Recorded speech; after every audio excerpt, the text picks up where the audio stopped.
Tagaytay Picnic Grove.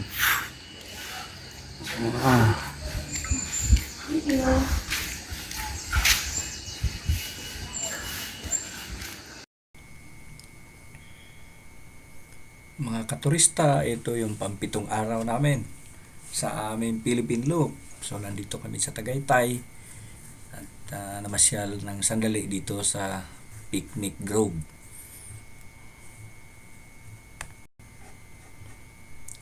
Ito yung lugar na may overview sa Taal Lake at saka sa Taal Volcano. Hindi na kami pumunta doon sa Sky Park. Anyway, pareho lang naman ang view. Ito na rin yung huling araw na kasama namin si Tita May kasi i-drop na namin siya sa Pasay kasi pauwi na rin siya ng Cagayan de Oro. Bukas sasakay na rin siya ng eroplano.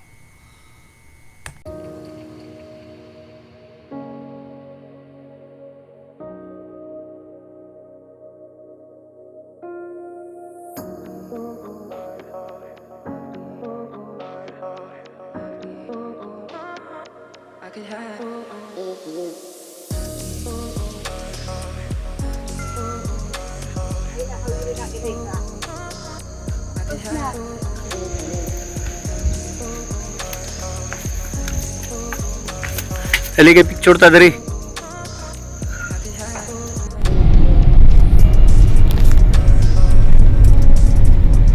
We are now in Cavite, Silang.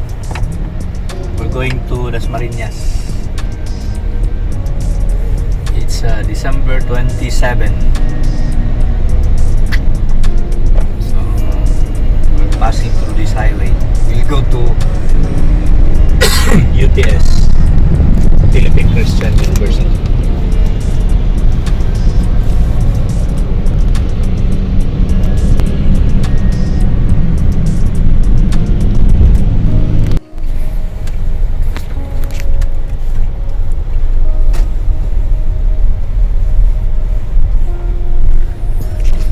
PCU.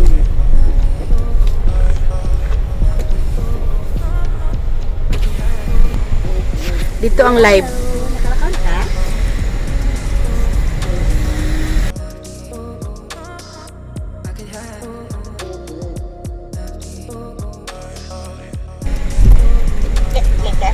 Ha? Ha? Left ba? Wala. And then Oo, estudyante mo, isa right. At nga, nara ko dili sa may dalan. Pag abot sa, pag turn left ninyo, first foot na path. Ano eh? After sa school. Sakto ba kung mga pagkataga instruction? first nga Ano mo, ano mo na ako ba? Ay, sakto. Right. kapit ako dito sila.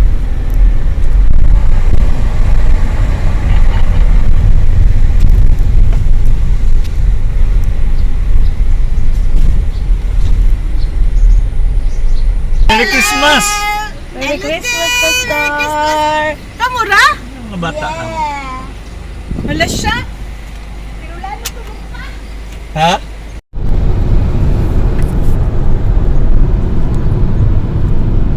Hello mga katurista, nandito tayo sa part ng Cavite o Laguna na ito, Skyway yata. Basta pumasok lang kami kung ano yung sinabi ni Google ni Google Map. Maraming salamat pala kay Pastor Sayan at kasaka kay Pastor Roland doon sa UTS PCU Dasmariñas sa pag-accommodate sa amin para naman kami makaligo ng sandali at makapag-wash up.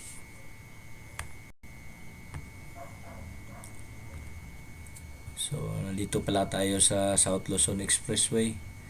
Akala namin Skyway na paglabas. So, South Luzon Expressway ito. And then, nag-Skyway kami para dadaan doon sa Pasay. In-drop si Tita May. And then, nag-proceed na rin kami balik sa Skyway. Diretso sa NLEX.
nireprimand kami dito sa SLEX paglabas.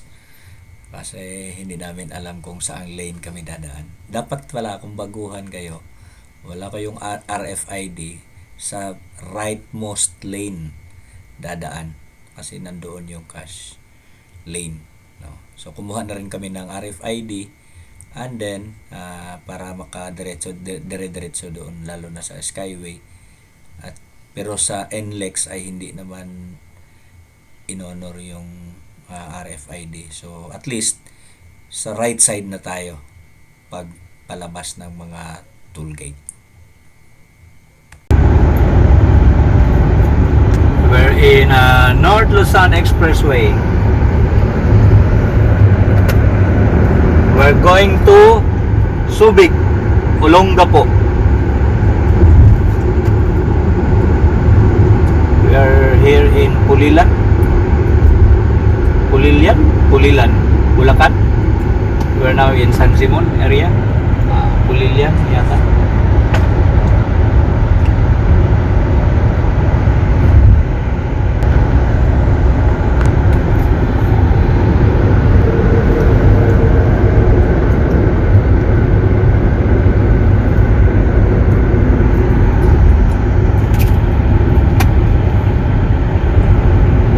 Ani nga kalsada. Gikuan man ni siya, gitukuran man mura man ni Skyway. So, Ma-consider mo ni nga longest bridge. Oh? Ano ang basakan ito si lalo mo?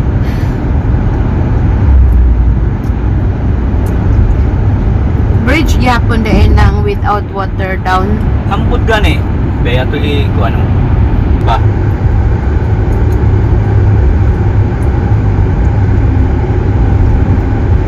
Ikuan man nga nara diha. Naara dire dapit ang pinatubo. Dahar na siya tanan kani oh. Ashfall na tanan na. Mga 10 meters ba ang gitambak kani oh.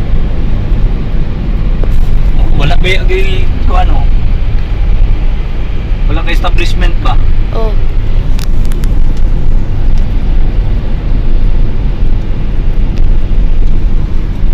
Video na ka. Wow, Wow. Passing a tunnel oh. Tunnel.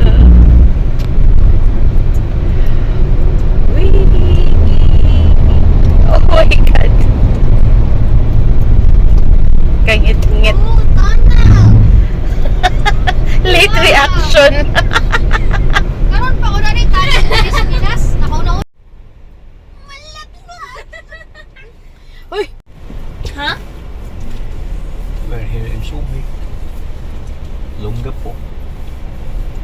No, Toyota Subic.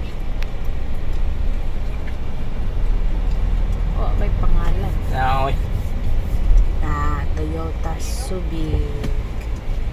Teka, hindi na ano. Hindi nakuha. Talaga makuha. Ayun.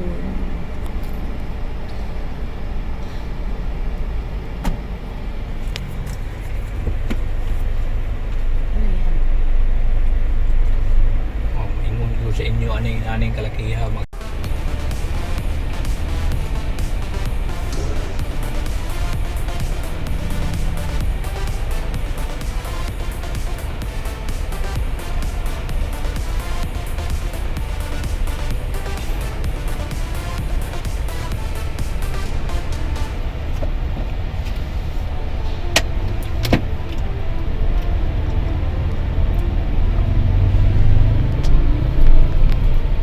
limpyo ba eh?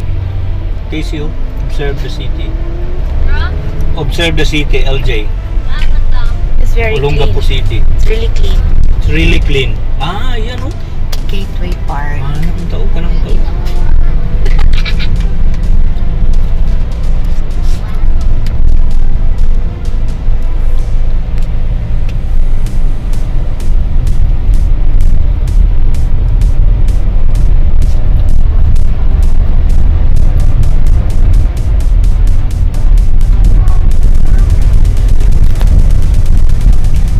Pero nagyapon. Find my plant.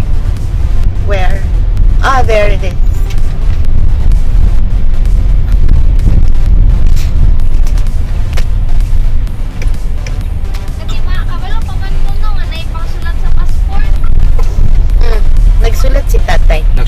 yung mga kilometers mo nga. Ikaw good. Seahorse.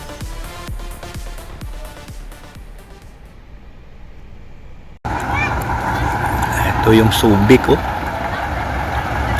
Old, ano, ay marker.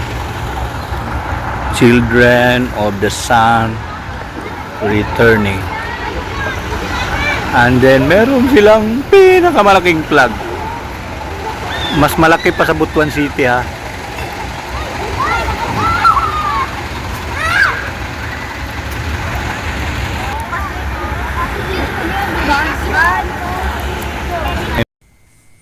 Namasyal kami dito sa Subic at saka sa Olongapo. Dito na rin kami nagpalipas ng gabi. Nagpa laundry kasi kukunti na lang yung mga damit namin kasi laging maulan. So walang masyadong init. Kahit ilagay namin dyan sa harap ng dashboard ay hindi pa rin mag-dry yung mga damit namin.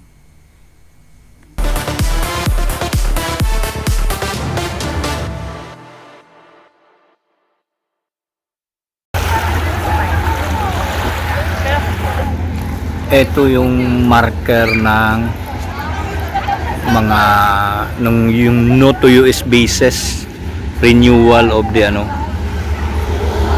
Subic Naval Base. Medyo gabi na, ha.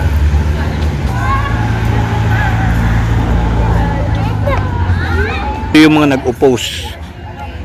Juan Ponce Enrile, Wigberto Tañada, Joseph Estrada, Senate President Jovito Salonga, Agapito Aquino, Butch Aquino, Victor Siga, Doy Laurel, Orlando Mercado, Aquilino Pimentel Jr., Senator Rene Sagisag, Ernesto Masida, and Chopis Tuginguna. Kaning na inawong Ito yung ito yung mga kanta noon. Kick the bases out, kick the bases out right now. No to nuclear war, no to nuclear war right now. Give the land to the farmer, give the land to the fisherman. And I forgot already the lyrics, but that's the essence of this marker.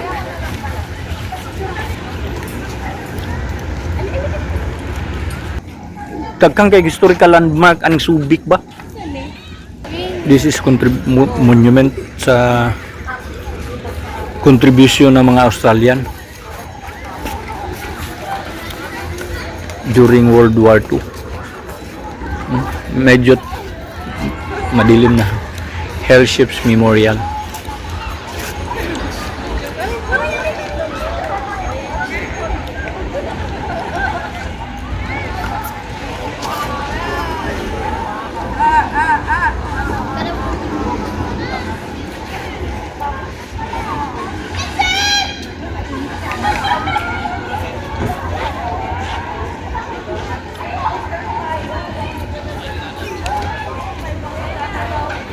Australian Commonwealth Military Forces.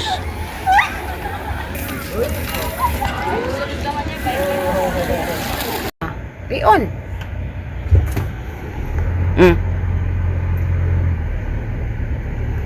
Observe guys, oh. Nandito tayo sa gitna, walang traffic light. Pero nagbibigayan. Oh. Yan, oh, hindi susunod, ah. Hihintayin niya na makarating sa kabila, oh. Oh. Ay, saka siya tatawid. Ako, hihinto muna. Oh, yung katabi ko huminto. Yan, ha. Sabayan ko lang itong katabi ko. Ayan, dumiretso siya. Diretso rin tayo. Oh.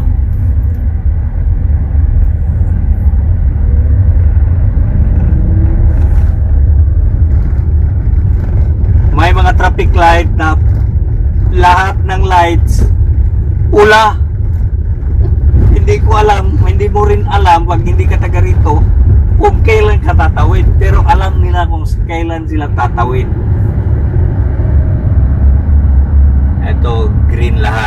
ba ito. Yung sa right side ay papunta doon sa historical landmark. Yung may marker na I Heart Subic Bay, nandoon din. Pero ganun yung traffic. Tingnan nyo, ang linis din sa kalsada. Oh. Walang mga basura ha. Kung meron man, kahit yung mga maliit na kalye ha, so far, ito yung na-appreciate ko sa Olongapo.